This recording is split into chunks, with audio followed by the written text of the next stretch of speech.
Poro sedulur. Dalam hidup ini kita sering merasa sudah memegang kendali penuh. Kita buat planning yang matang, kita hitung setiap risiko, seolah-olah otak kita ini sudah mampu memotret masa depan dengan sempurna.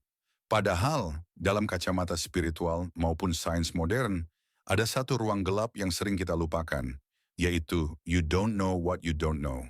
Kita tidak tahu apa yang tidak kita ketahui. Dalam khazanah Jawa, ini mirip dengan konsep jumbuhing kaulo gusti, di mana kita harus sadar diri bahwa kita ini hanyalah kaulo, hamba, yang pengetahuannya sangat terbatas. Kita merasa sudah tahu segalanya, padahal kita hanya melihat dunia lewat kacamata kuda persepsi kita sendiri. Jika kacamata kita hitam, dunia terlihat gelap. Jika kacamata kita penuh prasangka, realitas pun akan tampak penuh ancaman. Secara ilmiah, ini berkaitan dengan apa yang disebut dalam psikologi sebagai Dunning-Kruger Effect. Sebuah studi oleh David Dunning dan Justin Kruger 1999 membuktikan bahwa orang dengan pengetahuan terbatas justru cenderung merasa paling tahu dan paling kompeten. Inilah bahayanya merasa tahu. Ketika kita merasa sudah tahu segalanya, kita menutup pintu bagi hidayah dan ilmu baru. Kita menjadi kaku, dan dalam hukum alam, sesuatu yang kaku itu lebih mudah patah. Lalu bagaimana dengan impian kita? Dalam Islam kita diajarkan untuk berikhtiar namun tetap bertawakal.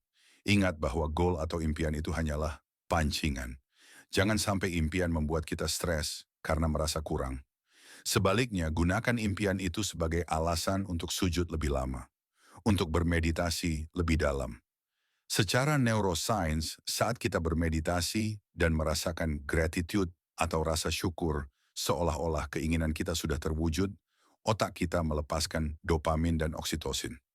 Kondisi ini membawa kita pada keadaan abundance, keberlimpahan. Penelitian dari HeartMath Institute menunjukkan bahwa ketika jantung dan otak kita selaras, coherent, kita tidak lagi beroperasi dari rasa takut atau kekurangan, tapi dari rasa damai.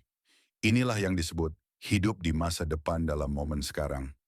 Sedulur, jangan terlalu mengejar dunia sampai lupa bernapas. Jangan tergiur jalan pintas kayak instan yang tidak logis, karena keserakahan adalah pintu masuk paling mudah bagi penipuan. Ingatlah filsafat alon-alon waton kelakon dalam konteks modern.